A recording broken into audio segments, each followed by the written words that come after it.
Hello everyone. অনেকেরই প্রশ্ন থাকে, ডে নাইট ক্রিম কি আদৌ কাজ করে? কেন আমরা লাগাবো day night cream? Definitely day night cream কাজ করবে না যদি আপনি নিয়ে গিয়ে আপনার বাড়ির তাকে রেখে দেন।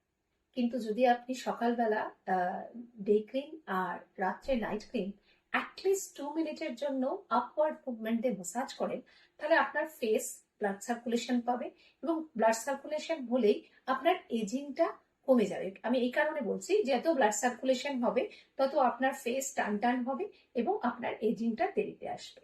তো যারা ভাবেন যে ডে নাইট ক্রিমে কোনো কাজ হয় না, তাদের জন্য এটা ডেফিনেটলি। আর আপনি সানস্ক্রিনও ইউজ করতে পারেন, তবে সেটা মেনলি আমরা সান বেরোনোর আগেই যেহেতু বলি, তবু আমরা বলবো ডে নাইট ক্রিম অবশ্যই ইউজ করুন। অ্যাটলিস্ট 2 মিনিটস তো নিজের জন্য দিন সারাদিনে, দেখবেন আপনার স্কিনটা বদলে গেছে, সঙ্গে আপনিও।